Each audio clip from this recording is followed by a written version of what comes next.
Good morning. I hope you had a great weekend. Happy Easter. And today I'm going to be working on the feet of this barn owl. Let me see if I can get it. I can play a video here that you can watch. Let's get it full size and full size here. And you're going to be able to watch a barn owl coming in for a landing. There's an interesting foot pattern they have that we're going to try to reproduce. Let's see if I move this out of the way. Let me see if I can pause it. See, I'm stopping the action. I'm pausing it behind my, getting a message that we're having an unstable connection. There it goes again. Maybe I'll have to repeat some of this. Anyway, I included the link. I sent everyone the link in this video. So please go ahead and get there. That's beautiful. So we're going to get to work on the foot. Oh, there's a mouse. There it goes. Oh my gosh. We're going to get to work on the foot. One of the things that I feel like I have a little bit of a save on is the fact that the barn owl foot, basically, let me turn up this brightness. I hope that's bright enough for you to see. I can base barn owl feet than I can if I try to do like a hawk's foot on this. Let me move this so that you won't be able to see the computer and the feet at the same time. I still haven't finished the head, but I wanted to give you something new today to work on. Yeah, the talons. You know what? If anyone has ever worked with birds of prey, you don't even want to go there. The talons are incredible. And I also have a lot of reference material that I printed. I'll kind of show you this right now. So the one interesting thing about barn owl feet is that they can almost look like the way a parrot has two in the front and two in the back if they choose to be on a perch like that. Or they can do this method of spreading their toes. So they have a very interesting and flexible foot. And like, okay, right here, now two are in front and two are in back. Well, because I have a more flat way of doing it, I thought, well, I'll put them more spread, kind of like we show in this view. So I will try to better articulate it. They can tripod their feet, Al says. Yes, they can, which is so interesting because not every bird has this capability at all. I've had pet parrots. We used to breed parrots years ago, and almost always they grab a perch like that. But most birds can't do that. So that's really interesting. So I'll refer to my materials here. And what I did here this morning, I was just lifting this one. Let me show you this. Lifting this toe here because even though I spread it, I felt it was too close. So I'm just lifting it and pushing it over.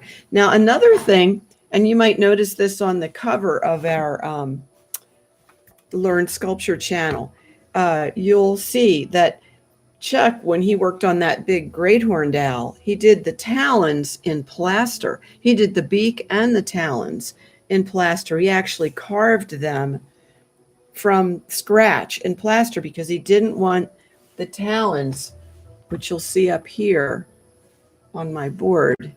You know, they're very smooth and very precise, and he didn't want the clay to be flexible on those parts. So he would have done this beak, and maybe when I get this all in plaster, I will replace that with or if it comes out where I feel it's straight enough, the beak. Right now it's not perfect, but he would have done these talons. Get real close for you. These talons would have been done in plaster, or still can be. So, you know, they're delicate and you don't want them warping if you're trying for a realistic look. And as like Al pointed out, you know, you want to get the real spirit of the barn owl and what a bird of prey with the sharp talons can be like, because you want to kind of bring emphasis to that. So I will just, let me push this back a little. You're not going to be able to see super close as I work because then I can't show you everything. But I'm going to start to try to better define what I'm seeing there in the video. Let's look at the video again. Let's bring my light up so that's not in your way. Let's see. How to get that so you're, there we go. That's better. And let's play that again.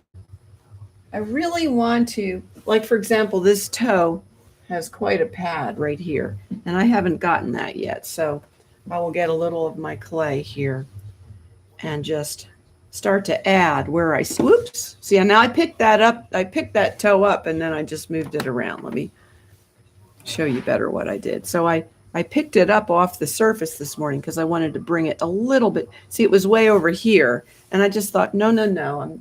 I think it's closer always. These two toes are closer together, even when it's in a tripod.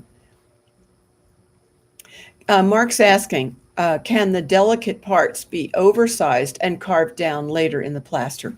Ideally, yes. And that's exactly, if you have something that you have your model or your reference material, you can take mix plaster in a little bowl, put it on a rubber material, sort of like silicone surface, let it harden in a few minutes, and then start to just cut it and carve it out.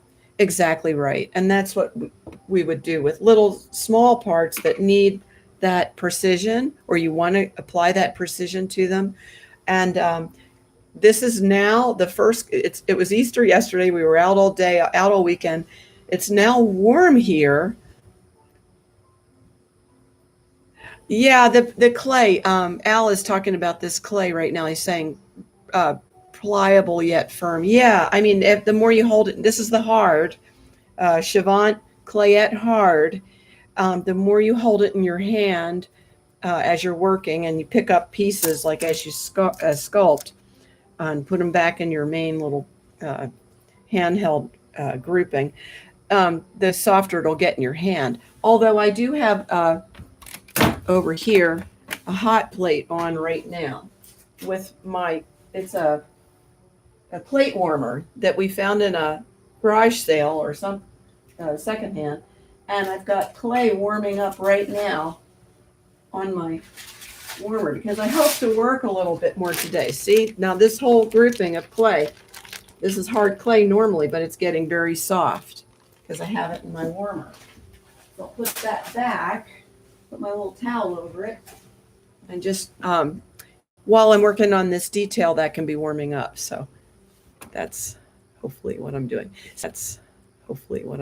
So going back to the video, I'm just going to put a pad, which I haven't really defined well yet. And, as I'm telling everyone who's new, all of these details will be photographed closely and put in a final video so you can really see where I go start to finish. But let's play that for a minute, if you can all see. Let's see here. Yeah, there we go.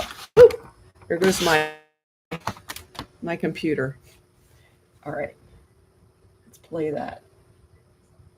And see, it has views of the feet from different directions, and you can see the, there he goes.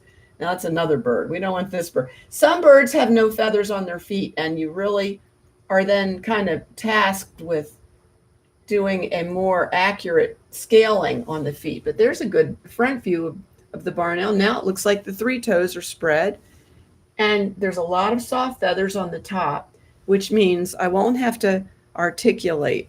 Al is asking, can you lightly warm that clay in a toaster oven? That's a little bit too hot for this clay. You could melt it.